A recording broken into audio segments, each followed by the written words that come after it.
भक्तों की कहानियों में भगवान के भक्तों का हार्दिक स्वागत है। कथा के अनुसार भगवान विष्णु शेष नाग पे बैठे बैठे बोर हो गए और उन्होंने मन ही मन पृथ्वी लोक के भ्रमण का निश्चय किया। वैसे तो कई साल हो गए थे उन्हें धरती लोक पर आए हुए, इसलिए वह अपनी तैयारी में लग गए। उधर भगवान विष्णु को तैयारी करता देख माता लक्ष्मी ने उनसे पूछा, स्वामी, आज सुबह सुबह कहाँ जाने की तैयारी में हैं?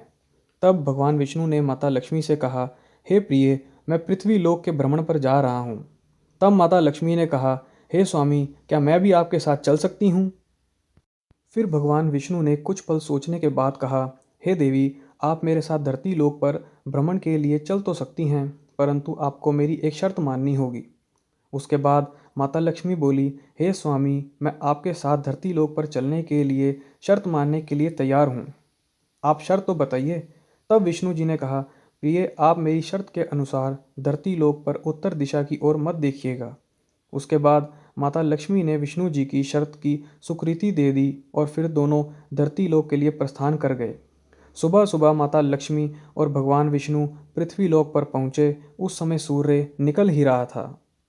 रात को बरसात हुई थी, इसलिए धरती लोक का मौसम बड़ा ही सुहावना था। बारिश के कारण धरती पर चारों ओर हरियाली फैली हुई थी। धरती बहुत ही सुंदर दिख रही थी। धरती की सुंदरता देख माता लक्ष्मी मंत्रमुग्ध हो गई और इधर उधर देखने लगी। धरती की सुंदरता देख माता लक्ष्मी भूल गई कि उन्होंने भगवान विष्णु को क्या वचन देकर धरती लोक पर आई हैं। इसी क्रम में माता लक्ष्मी कब उत्तर दिशा की ओर देखने लगी और उन्हें पता ही नहीं चला। उत्तर दिशा में देवी लक्ष्मी को बहुत ही सुंदर सा बगीचा नजर आया और उस बगीचे से भीनी भीनी सौंधी सौंधी खुशबू भी आ रही थी। इसके अलावा उस बगीचे में बहुत सारे सुंदर फूल भी खिले हुए थे। उसके बाद माता लक्ष्मी बिना कुछ सोचे उस फूलों से भरे बगीचे में चली गई और फिर उस बगीचे में से एक सुंदर सा फूल तोड़कर भगवान विष्णु के पास पहुंची।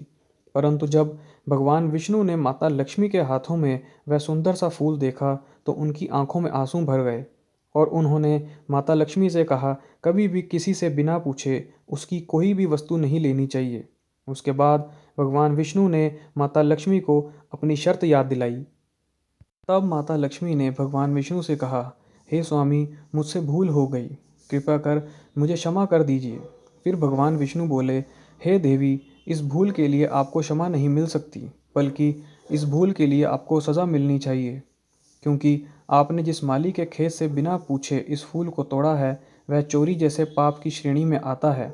इसलिए हे देवी, आपको इस सज़ा के रूप में उस माली के घर 3 साल तक नौकरानी बनकर रहना होगा और 3 साल पूर्ण होने के बाद मैं आपको बैकुंठ धाम वापस बुला लूँगा।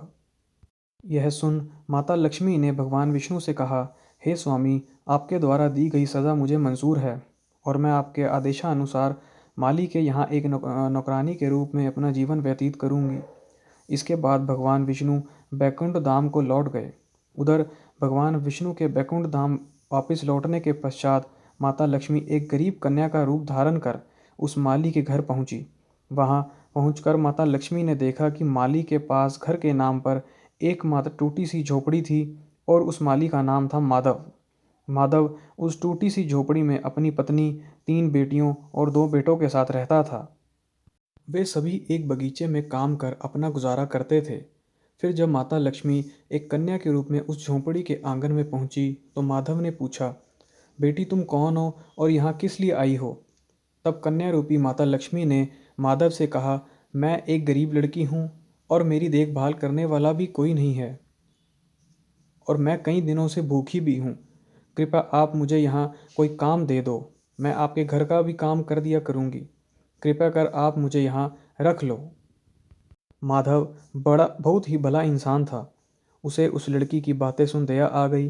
फिर माधव ने कन्या रूपी माता लक्ष्मी से कहा, बेटी, मैं तो एक गरीब माली हूँ। अपनी कमाई से अपने घर का खर्च ही बहुत मुश्किल से चलाता हूँ, परंतु अगर मेरी 3 की जगह 4 बेटियाँ होती तो भी मुझे इस कमाई में ही गुजारा करना पड़ता। इसलिए अगर तुम मेरी बेटी बन के रहना चाहती हो तो रह सकती हो। जैसा हम लोग रूखा सूखा खाकर रहते हैं, अगर वह सब खाकर तुम खुश रह सकती हो तो अंदर आ जाओ। माधव की यह बातें सुनकर माता लक्ष्मी वहाँ रहने को तैयार हो गई। उसके बाद माधव कन्या रूपी लक्ष्मी को झोपड़ी के अंदर ले गया और अपने परिवार के बाकी लोगों से मिलवाया और बोला, आज से यह कन्या मेरी बेटी बन हमारे साथ रहेगी। यह सुन माधव के परिवार वाले खुश हो गए। उधर माँ लक्ष्मी के बाद माधव की इतनी कमाई हुई कि उसने शाम तक एक गाय भी खरीद ली।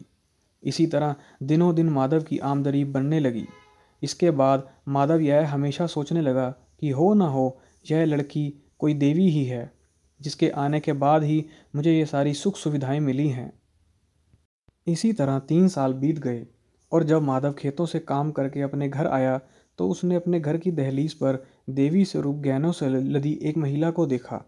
फिर जब उसने नज़दीक आकर उस महिला को देखा कि यह तो मेरी मुंह बोली चौथी बेटी है, और उसे यह समझने में देर न लगी कि यह महिला और कोई नहीं बल्कि स्वयं माता लक्ष्मी है।